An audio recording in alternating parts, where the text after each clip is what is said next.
Assalamualaikum warahmatullahi wabarakatuh. Perkenalkan, nama saya Ego Andrian. Saya mahasiswa dari UIN Sultan Syarif Kasim Riau, dan saya dari Prodi Bimbingan Konseling Pendidikan Islam di Fakultas Tarbiyah dan Keguruan. Oke, pada video kali ini kita akan membahas materi tentang psikologi belajar dan pembelajaran, dan materinya macam-macam gaya belajar. Mungkin sangat seru, kan? Dan dosen pengampunya adalah Ibu Suci Habibah MPD.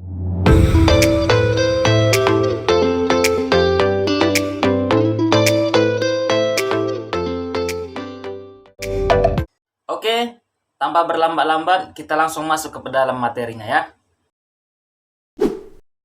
Pengertian gaya belajar. Jadi, gaya belajar itu terdiri dari kata gaya dan belajar. Dalam Kamus Besar Indonesia, gaya adalah tingkah laku, gerak-gerik, dan sikap. Oke?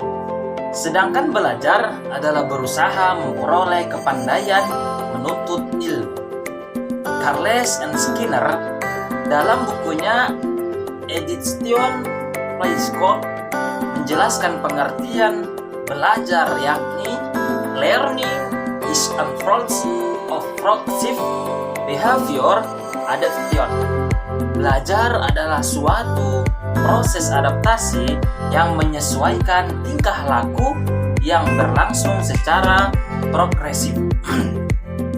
Sedangkan menurut Slemot, belajar adalah suatu proses usaha yang dilakukan untuk memperoleh suatu berupa tingkah laku yang baru secara keseluruhan sebagai hasil pengalaman sendiri dalam interaksi dalam lingkungannya.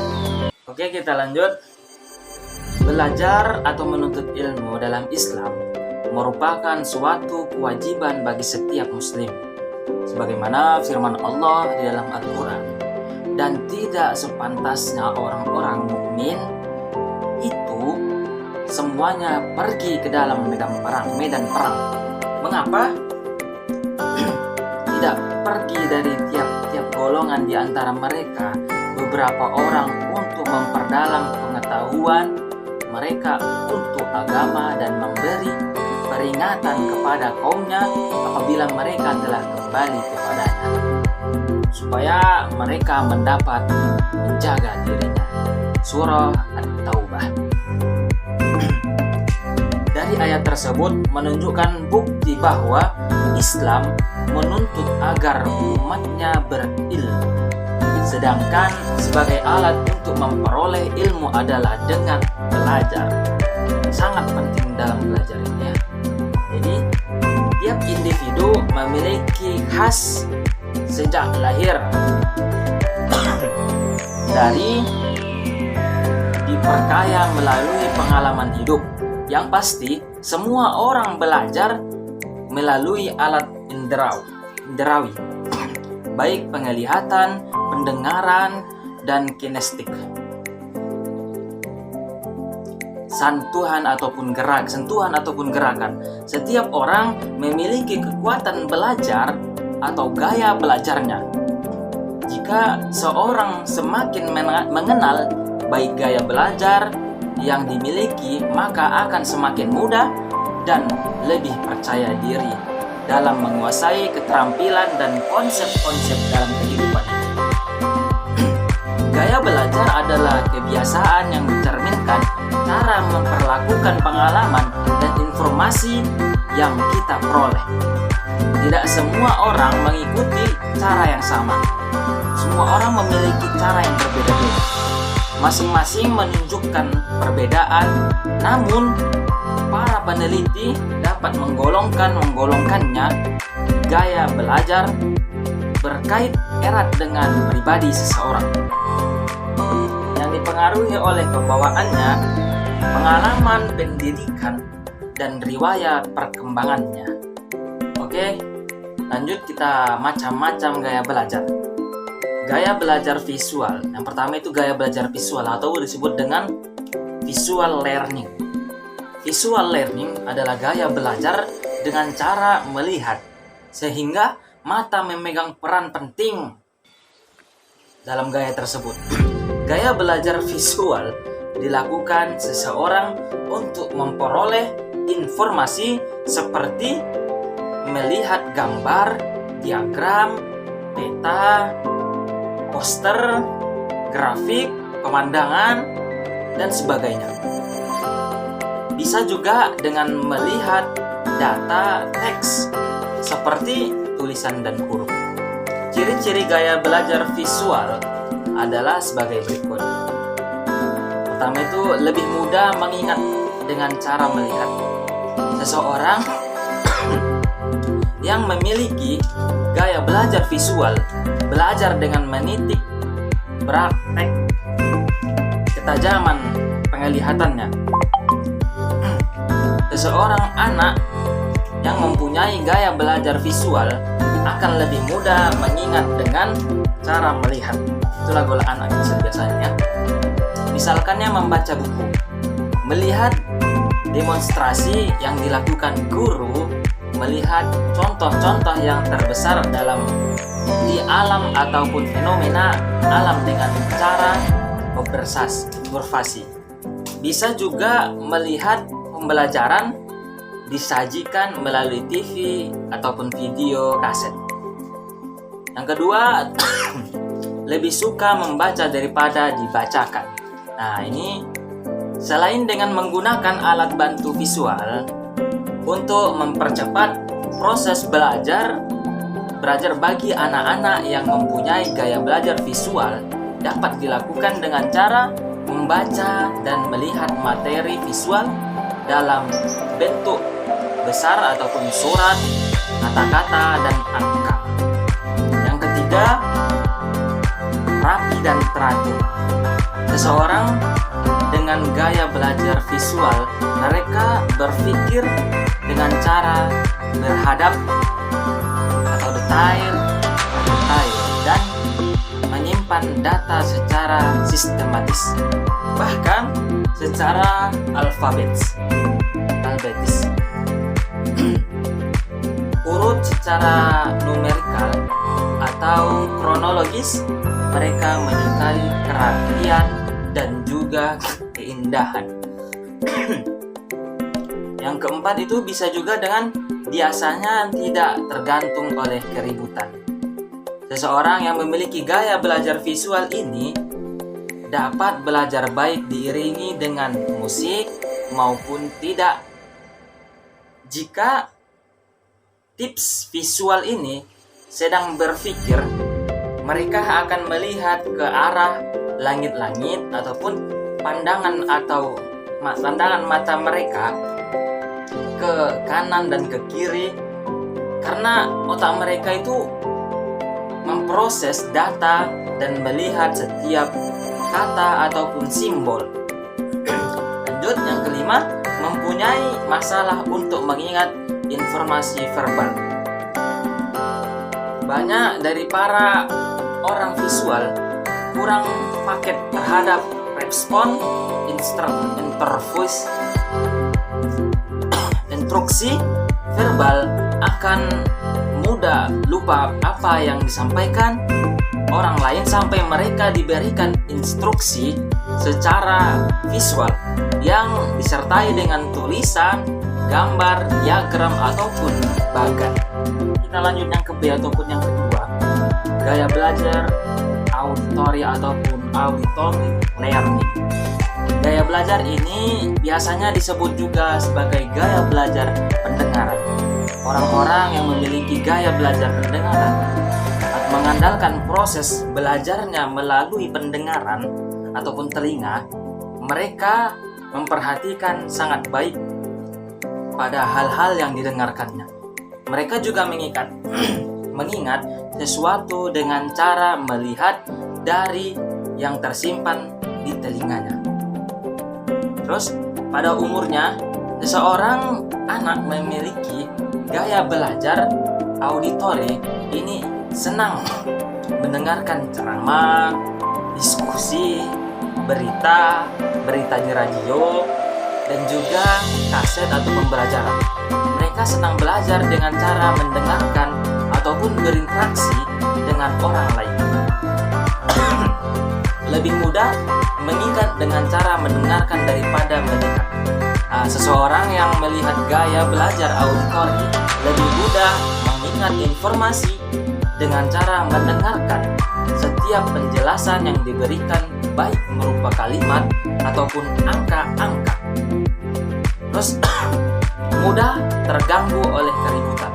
Ini juga susah juga nih ya. Orang-orang dengan gaya belajar auditori biasanya mereka sangat peka pada gangguan auditori. Jika mereka sedang mendengarkan penjelasan guru, mereka akan merasa terganggu bila ada suara-suara di sekitarnya, keributan gitulah ya, seperti suara mobil atau dengung AC. Suara akan merasa suara orang yang sedang makan atau suara kebisingan lain dapat mengganggu konsentrasi belajar mereka. Terus suka berbicara, berdiskusi, dan menjelaskan suatu secara panjang lebar. Seseorang yang memiliki gaya belajar auditori dalam kesehariannya, mereka selalu memerlukan stimul auditori secara terus menerus. Mereka tidak akan betah dengan kesunyian. Mereka juga suka membuka percakapan dan mendiskusikan segala sesuatu secara panjang lebar. Senang membaca dengan keras dan mendengarkan. Hal-hal yang dilakukan yaitu harus membaca secara sepintas terlebih dahulu. Mereka biasanya bisa lebih memahami memahami bacaan itu jika dibaca dengan suara yang keras. Terus menyukai musik dan suatu yang bernada dan berirama. Seseorang dengan gaya belajar auditori sangat menyukai musik ataupun suara-suara, irama, nada suara, dan memiliki kemampuan sensor kata yang sangat kuat. Mereka senang pada suara-suara yang indah, melodi yang manis, dan suara yang menyenangkan hati. Lanjut yang ataupun yang ketiga ya. Gaya belajar kinestik atau learning. Gaya belajar ini biasanya disebut juga sebagai gaya belajar penggerak. Hal ini disebabkan karena anak-anak dengan gaya belajar ini senantiasa menggunakan dan memanfaatkan anggota gerak tubuhnya dalam proses pembelajaran atau dalam usaha memahami sesuatu. Lanjut, ciri-ciri gaya belajar kinestik adalah sebagai berikut. Yang pertama itu selalu berorientasi pada fisik dan banyak gerak. Seseorang yang mempunyai gaya belajar kinestik belajar dengan cara menggerakkan otot-otot motorik mereka secara imajinatif, kreatif, mengalir, dan terstruktur. Mereka tidak berpikir dalam uraian kata-kata, tapi mengumpulkan informasi secara intuitif. Oke, lanjut berbicara dan pertahanan. Seseorang dengan gaya belajar kinestik bukan merupakan tipe pendengaran atau pencernaan kata-kata, maka bacaan tidak terlalu penting bagi mereka. Para pelajar kinestik berbicara dengan bertahan dan pelan. Lanjut, belajar melalui manipulasi ataupun praktik. Seseorang dengan gaya belajar kinestik sangat bangga pada prestasi ataupun kemenangan, tantangan, dan penemuan baru.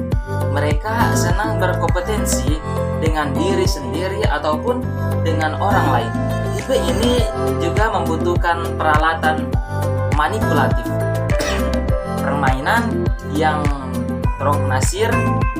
materi-materi mendukung dan lain-lain.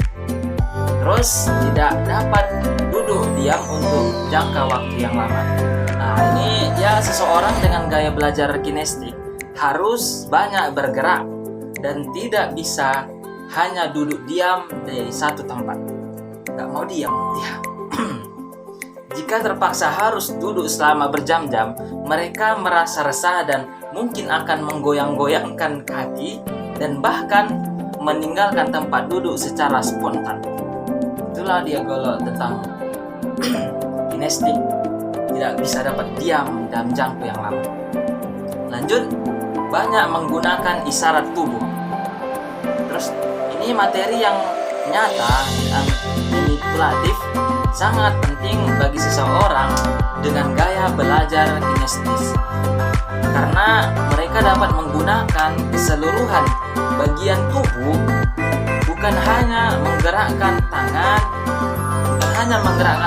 mereka saja, tapi anggota tubuh lainnya juga harus bergerak. Itulah dari ketiga gaya belajar tersebut, baik dia visual, auditori maupun kinestik, merupakan hal yang sangat penting untuk diketahui oleh semua guru, karena gaya belajar merupakan ekspresi ataupun keunikan individu yang relevan dengan pendidikan. Kaitannya dengan pengajaran di kelas, gaya belajar dapat digunakan oleh guru untuk merancang model pengajaran yang efektif sebagai upaya membantu siswa belajar untuk mencapai prestasi yang tinggi. Sekian penjelasan dari saya tentang pengertian gaya belajar dan macam-macam gaya belajar. Semoga bermanfaat bagi teman-teman semua. Dan jika ada suatu kata yang salah, saya mohon maaf. Wabillahi taufiq wal hidayah. Assalamualaikum warahmatullahi wabarakatuh. Jangan lupa like, comment, and subscribe.